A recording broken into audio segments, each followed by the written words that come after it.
Velkommen tilbake til deres kanal Norsk Tolk. Dagens lydboksammendrag forteller en historie om drømmer, skjebne og jakten på en personlig legende. Alkymisten er ikke bare en historie, men en reise med Santiago, en gjeter fra Andalusia. Han lærer oss om visdommen i å lytte til hjertet vårt og følge drømmene våre. Gjennom ørkener, møter med konger og samtaler med vinden, avslører denne historien universets hemmelige språk. Denne historien handler om en gjeter ved navn Santiago, som bodde i Andalusia i Spania og passet sauene sine. En gang, mens han gjetet sauene, møtte han en vakker jente med svart hår, en butikkeiers datter. Santiago likte henne, og håpet å møte henne igjen hvert år, på samme sted. Han vandret rundt i Spanias utmarker med sauene sine, der det var nok gress og vann. For å beskytte seg mot kulden om natten, bar han en jakke, selv om han mislikte det på varme dager. Man bør alltid være forberedt på forandring, enten det er dag eller natt, sa han ofte. Til tross for at familien ønsket at han skulle bli prest, valgte Santiago å bli gjeter. Han ønsket å reise og stadig vandre med sauene sine. Santiago hadde den samme drømmen 2 ganger, mens han sov i en gammel kirke med et stort tre som vokste gjennom den. Han besøkte en by som het Tarifa, for å møte en mystisk kvinne som tolket drømmer. Sigøynerkvinnen fortalte ham at han burde dra til pyramidene i Egypt, for å finne en skatt. Når han fant den, skulle han gi henne en 10-del av skatten som betaling. Santiago brydde seg lite om dette, og fortsatte å vandre rundt i byen. Han møtte en gammel mann, som sa han var kongen av Salem. Den gamle mannen imponerte Santiago med sin visdom, og tilbød å hjelpe ham med å nå drømmen sin. Han ba om en 10-del av sauene, som betaling for veiledning. Neste dag møtte Santiago den gamle mannen i tide, som ga ham 2 steiner, en svart og en hvit. Steinene skulle hjelpe ham med å ta avgjørelser når han var usikker. Den gamle mannen rådde Santiago til å se etter gode tegn på reisen sin. Plutselig fløy en sommerfugl over ansiktet til Santiago, og han tok det som et godt tegn. Den dagen ankom Santiago Tangier i Afrika. Mens han satt på en kafé, kom en mann bort til ham og spurte på spansk hva han gjorde der. Santiago forklarte sin jakt på pyramidene, og tilbød å betale mannen for å guide ham. Mannen tok pengene til Santiago, og forsvant inn i det travle markedet. Santiago følte seg nedstemt, men husket steinene og den gamle mannens ord. Hvis du ønsker noe med hele ditt hjerte, vil universet hjelpe deg med å oppnå det. Mens han holdt steinene, følte Santiago at den gamle mannens ånd veiledet ham. Selv om han mistet pengene sine, ga ikke Santiago opp. Han brukte erfaringene sine som gjeter for å overleve i den ukjente byen. Santiago møtte deretter en glasshandler, og tilbød å jobbe i bytte mot mat. Butikkeieren ga ham lunsj, og ba ham vaske glassene. Mens han vasket, kom 2 kunder inn og kjøpte glass.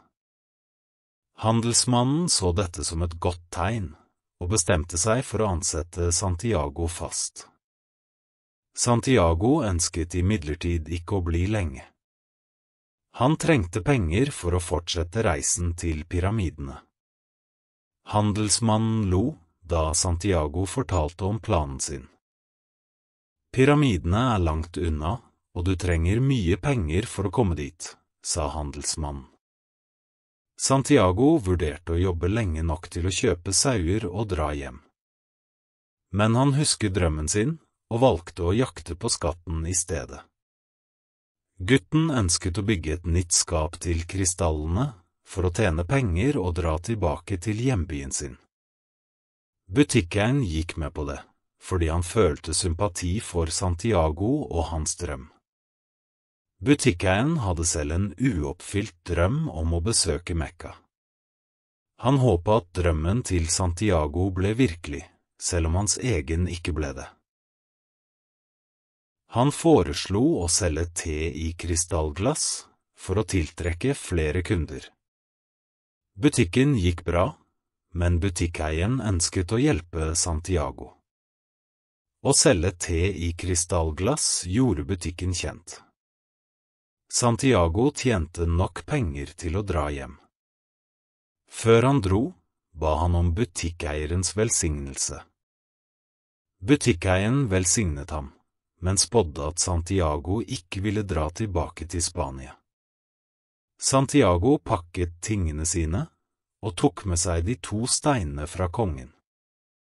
Da han gjorde seg klar til å dra tilbake til Andalusia, fikk han en erkjennelse.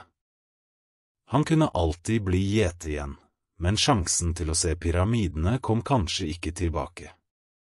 Denne tanken fikk ham til å ombestemme seg og dra mot pyramidene. Han kom til et lager og møtte en engelskmann.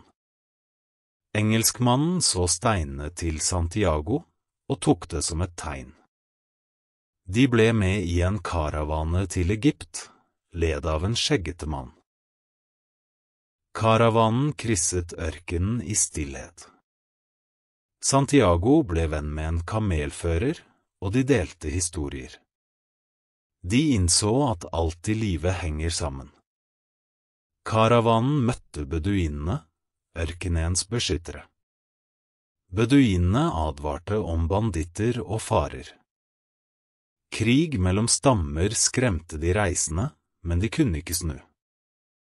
Når det ikke er mulig å snu, er den eneste veien framover, sa de. Engelskmannen studerte ørkenen, mens Santiago leste bøkene hans. Engelskmannen elsket alkymi og kunsten å gjøre metall om til gull. Santiago syntes bøkene var vanskelige å forstå. Han ønsket å lære på en enklere måte, men engelskmannen var uenig. Høyere kunnskap krever tid og innsats, sa engelskmannen. Karavanen beveget seg raskere for å unngå krig. Til slutt nådde de en oase. Alkymisten ventet på en mann som skulle avsløre visse hemmeligheter basert på tegnet. Karavanen la ned våpnene og fant ly i oasen. Neste dag lette engelskmannen og Santiago etter alkymisten. De kom til en brønn der kvinner kledd i svart sto. Santiago ble rådet til å ikke snakke med gifte kvinner, så de ventet. Snart kom en ugift kvinne til brønnen. Hun var så vakker at Santiago ble betatt av henne ved første blikk. For første gang forsto han kjærlighetens universelle språk. Santiago følte at de var ment for hverandre. Jenta presenterte seg som Fatima. Santiago møtte henne ved brønnen hver dag i 15 minutter. Dette ble høydepunktet i livet hans. Nyheten spredte seg om at stammekrigen ville vare lenger. De kunne ikke forlate oasen før krigen var over. Fatima ble dypt forelsket i Santiago. Santiago fortalte henne alt om livet sitt og skatten. Fatima ba ham om å ikke gi opp skattejakten sin. Santiago måtte velge mellom å bli eller fortsette reisen. Han bestemte seg for å fortsette å lete etter skatten. Ved skumring så han et tegn, 2 hauker, der den ene angrep den andre. Santiago følte at han hadde gått inn i verdens sjel. Han trodde tegnet betydde at oasen ville bli angrepet. Santiago fortalte dette til kamelføreren, som rådde ham til å advare sjefen. Santiago advarte oasens leder, som forberedte seg på krig. Hvis Santiago hadde rett, ville han bli belønnet, hvis ikke risikerte han livet. Santiago aksepterte dette som sin skjebne. Da han dro, møtte han en mystisk mann som red på en hest. Mannen spurte Santiago om tegnet. Santiago fortalte modig sannheten. Den mystiske mannen beundret motet hans og lot ham dra videre. Santiago innså at mannen var alkymisten. Neste dag ble oasen angrepet av 500 ryttere. Oasens innbyggere var forberedt og beseiret angriperne. Lederen for angriperne ble fanget og hengt.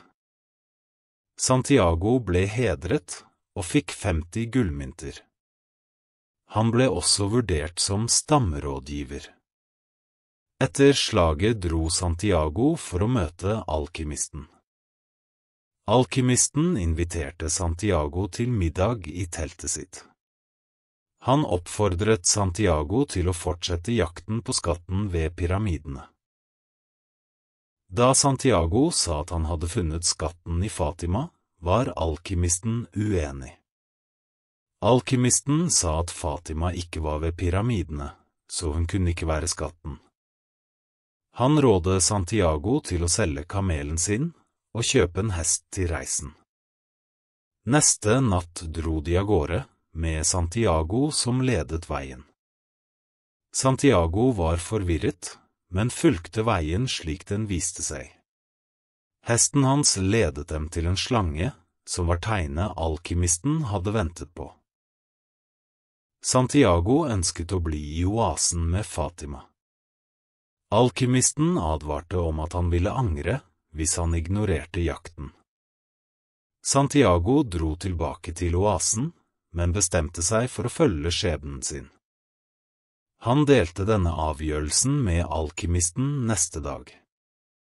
De fortsatte reisen før soloppgang. Santiago savnet Fatima, men alkymisten oppmuntret ham. Alkymisten sa at hvis deres kjærlighet var ment å være, ville det skje. Santiago lærte av ørkenen og unngikk krigssoner. De kunne merke kamper på lukten av blod i luften. Da de nærmet seg målet, så de en voldsom kamp foran seg. Santiago opplevde mange øyeblikk med glede og sorg. Alkymisten lyttet og ga råd. Veiledningen hjalp Santiago med å holde seg positiv til reisen sin. Santiago innså at frykten for lidelse er verre enn selve lidelsen. Han følte fred, mens han beveget seg mot skjebnen sin. Santiago delte innsiktene sine med alkymisten. Alkymisten fortalte ham at han var klar for skjebnen sin, men hadde en siste leksjon å lære. Hver søken starter med flaks, men leksjoner må prøves. Dagen for prøven kom, da en stamme fanget dem. De ble ført til høvdingen og avhørt. For å redde livene deres, ga alkymisten stammen alt Santiagos gull. Alkymisten hevdet at Santiago kunne forvandle seg til vinden. Hvis Santiago mislyktes, ville de bli drept om 3 dager. Santiago var livredd og følte seg overveldet. Den første dagen sa han til alkymisten at han ikke visste hvordan han skulle bli til vind. Alkymisten svarte at det var et problem for Santiago. Den andre dagen snakket Santiago med ørkenen. Den tredje dagen ba han ørkenen om hjelp.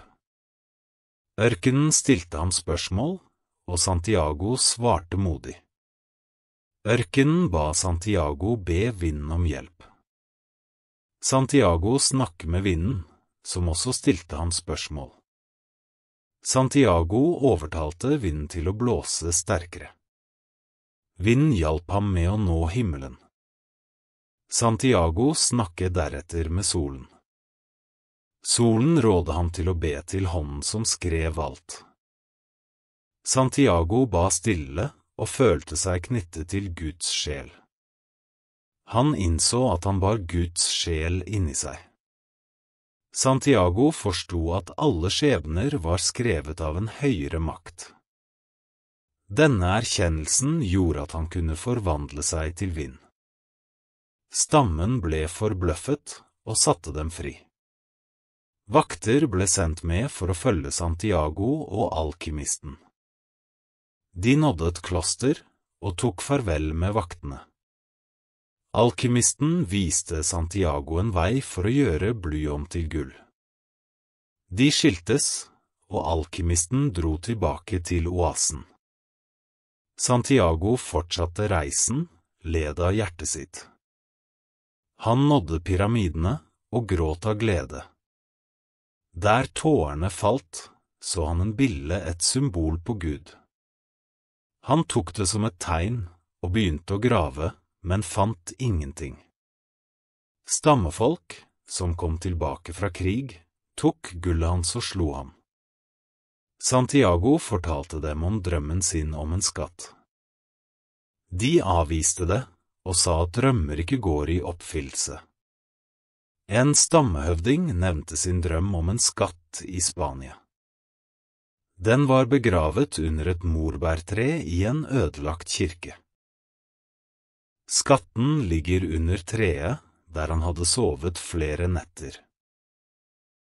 Santiago innså at dette var der reisen hans begynte. Skatten var ekte, men krevde reisen for å bli funnet. Santiago dro tilbake til kirken og fant skatten.